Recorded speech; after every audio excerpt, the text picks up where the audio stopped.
Last thing we're going to talk about is the budget. I was just going to have you read the Charles Dickens.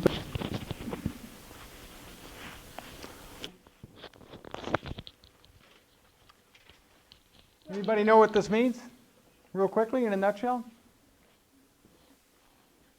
Yes, sir. Spend less money than you bring in, you'll have happiness. There you go. You're gonna have misery. There you go. That's what it is. If anybody hasn't read David Copperfield, please read it. It's wonderful. I love Dickens. There's my plug for the day. 2 things to making a budget, and it's important that everyone make a budget. Donna was talking a lot about planning, and this is really a follow-up to that. So you're planning your time at school, your loans, when you're going to graduate. You also want to plan with the budget for your finances while you're in school. Get used to that habit, and you're going to continue it throughout your life. Right now, I'm starting to plan for retirement. All right, it's a long shot. 2 basics to a budget: income and expenses. That's it. Simple budget, that's all you have to worry about. To create a budget, you want to gather your financial data and you want to write it down. I suggest even better than that is get a spreadsheet, an Excel spreadsheet, and put it on the spreadsheet. That'll do the formulas for you. On the income side, you're going to want to include, while you're in school, financial aid, as Donna just talked about, employment while you're working here at school or somewhere in town, assistance from family, if any. It might be a zero, might be a lot of money if you got a rich uncle. Savings, how much have you saved before you came to school? Anything else? Can't think of anything? There's always something else I'm missing, but I can't think of it off the top of my head. Student employment. So Donna's going to talk about, quickly, 2 types of student employment. Okay. There's work study. Work study is part of your financial aid award. The other type of employment on campus is student assist. So if you have work study in your financial aid award, you can work in a work study position on campus. If you don't have work study in your financial aid award, that's okay. You can still work on campus under the Student Assist Work Program. The Office of Student Employment resides inside the financial aid office. So if you're starting a job for the first time, anything like that, and we can be of assistance, you'll need to do your new hire paperwork with our office, that type of thing. All the jobs on campus are listed in Jacket Jobs, the online posting service with Career Services. So if you've got questions about student employment, you can contact Career Services or our office. So if you declined, she's saying she declined work study out of her financial aid award because at the time she thought she wasn't going to use it, and now you think you will. Come back in, you can re-request it. We need to still look at your financial aid award and make sure you're still eligible, but if you are, you can get it back. And work study, again, is paid to you in the form of a paycheck. Okay, back to the budget. You got the job, financial aid, you know what the income is. You want to go over to the expenses now. And you've got in the expenses 2 important factors: wants versus needs. As a student here, most of your expenses are going to be needs, like tuition and fees, rent, food, transportation, insurance. You have to have health insurance now. You're going to need auto insurance. That's a law. And it used to be, I'd say, a cell phone was a want, but I understand it's a need now.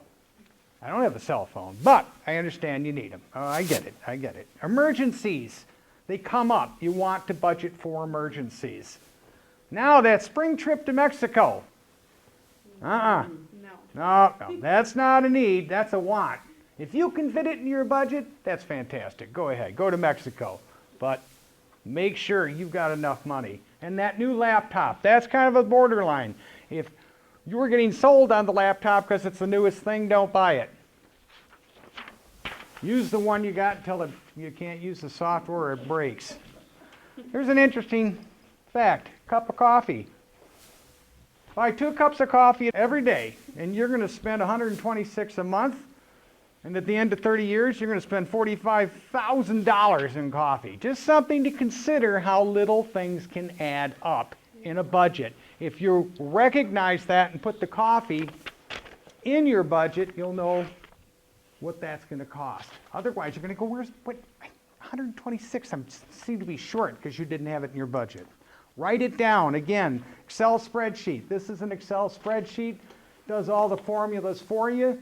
You're going to put in what you budget, what actually happened that month, and I can say a month's probably a good thing to do it on, and that'll tell you if it's in that parenthesis that you've overspent. So this example says 335 was overspent. Looks like there were some other expenses over there that weren't accounted for. Maybe it was an emergency.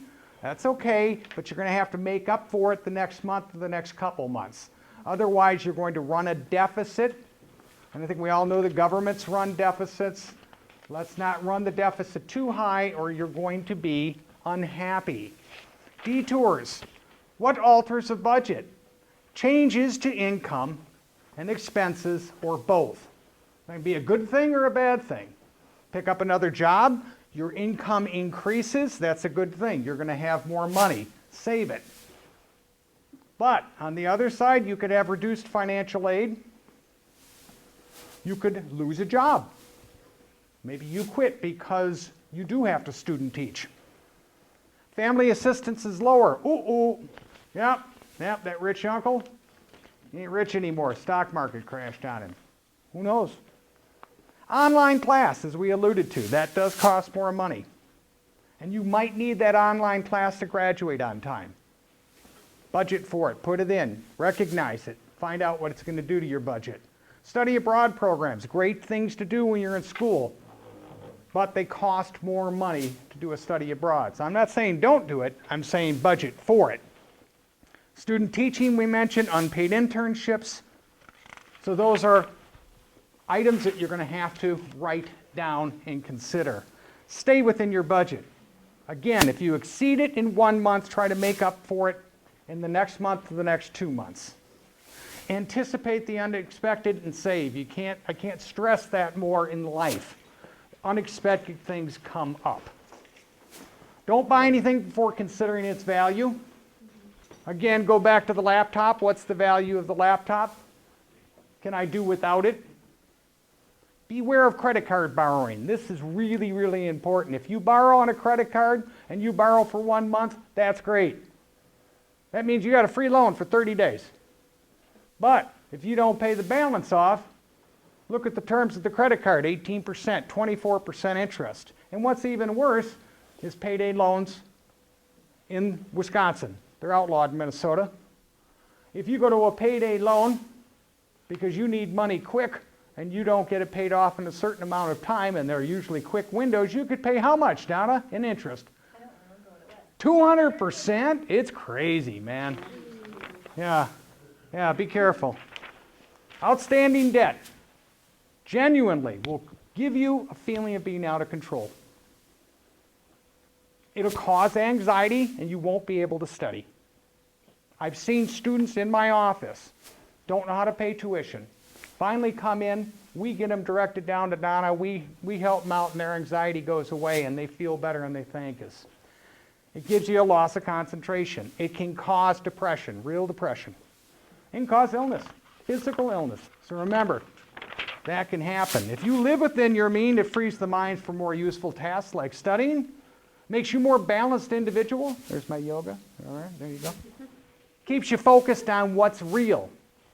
Money's real, but if you have a handle on money, what's real is your studies, because that's what your big focus is here. And it lowers your stress, enhances your sense of well-being. And I'm going to show you my well-being right there, right over on Lake Myers Park, right over Lake Superior. I was sitting there. I had well-being because I had a budget and I was in control. Thank you very much for your time. It's been a pleasure. Any other questions? Just contact and see us.